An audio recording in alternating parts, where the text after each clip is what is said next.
이게 지금 국내 요인에 의한 게 아니고 이제 국제적 요인에 의한 것이기 때문에 이 대응에 있어서 외교 부문 역할이 정말로 중요해요. 물론 이제 민간 기업들 간에 이 현 어려움을 타개하기 위한 뭐 구체적인 노력들도 있을 거고 협상도 있을 텐데 하여튼 큰 흐름은 외교 분야에서 우리 정부가 나서서 좀 정리를 해줘야 되지 않습니까? 다만 그 과정에서 어떤 필요가 있는지에 대해서는 현장의 기업의 의견을 많이 좀 들어야 될 것 같아요. 잘들 하고 계시지만 특히 산업부나 이쪽하고 좀 협의나 이런 거 잘하고 계시죠? 네, 그렇습니다. 네네, 뭐 잘하고 계실 걸로 알고 있는데 어쨌든 외교 분야에서 좀 가르마를 좀 잘 타주는 게 중요할 것 같습니다. 네. 그리고 좀 뭐 전쟁 지역이라 어렵긴 한데 지금 중동 지역에 필요하면 현지의 사람들을 좀 보내서라도 좀 구체적 협의나 이런 걸 좀 해보면 좋을 것 같아요. 전에 우리 비서실장께서 좀 어려운 상황에서도 어쨌든 직접 가서 얘기를 하니까 좀 길이 생기잖아요, 그죠? 그래서 필요하면 뭐 그런 노력도 좀 해주시고요. 그다음 다른 국무위원들 각 부처청에서 이 위기 대응 관련된 일을 하시다 보면 이렇게 저렇게 좀 걸리는 게 있을 겁니다. 예를 들면 제도나 법령이나 뭐 관행이나 이런 게 좀 걸리는 게 있을 텐데 이럴 때는 사실은 통상적 대응으로는 좀 부족하거든요. 그러니까 우리 마인드에서 그걸 좀 지워야 돼요. 특히 그러니까 뭐 직업 공무원들이야 그럴 수 있는데 이게 지금 선출직이나 아니면 정무직 공무원을 두는 이유는 그런데 좀 벗어나라고 있는 제도거든요.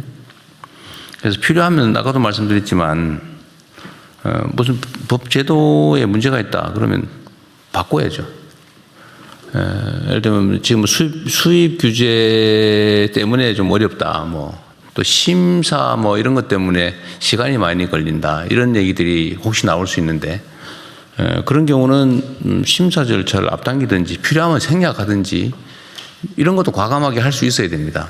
근데 이게 대체적으로 보면 나중에 혹시 문제되지 않을까 싶어서 안 해버리거든요. 일선 공무원들은 그럴 수 있죠. 근데 그거를 우리 공무위원들께서 그걸 풀어줘야 돼요. 적극적으로 찾아내라. 내가 책임져 주겠다. 이렇게 해서 좀 장애물을 좀 제거해 줄 필요가 있고요. 그다음에 법과 제도라고 하는 거는 필요하면 바꾸면 되거든요.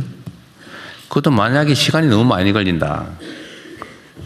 예를 들면 뭐 수입 규제 또 심사 절차가 뭐 법에 정해져 있어서 도저히 어쩔 수가 없다. 이런 상황이 발생하면 그런 것들도 다 모아 가지고 오세요. 우리 헌법에 그런 거 있잖아요. 그 긴급 재정 경제 명령이라고. 그 입법도 대체할 수 있는 제도가 헌법에 있단 말이에요. 그러니까 법이 이래 되는데 어떡하냐 이러지 말고 하여튼 현장의 필요를 다 최대한 수집한 다음에 합당한데 현재의 제도나 법령에 제한이 있으면 그걸 극복할 방안도 연구를 해야 된다는 겁니다. 그러니까 이 사고가 거의 묶이면 안 된다는 거죠. 필요하면 법도 바꾸고 시행령도 바꾸고 지침 방침도 바꾸고 관행에 벗어나는 법적으로 허용되는 행위를 할 수 있다 이렇게 생각하시고 좀 과감하게 해주면 좋겠어요.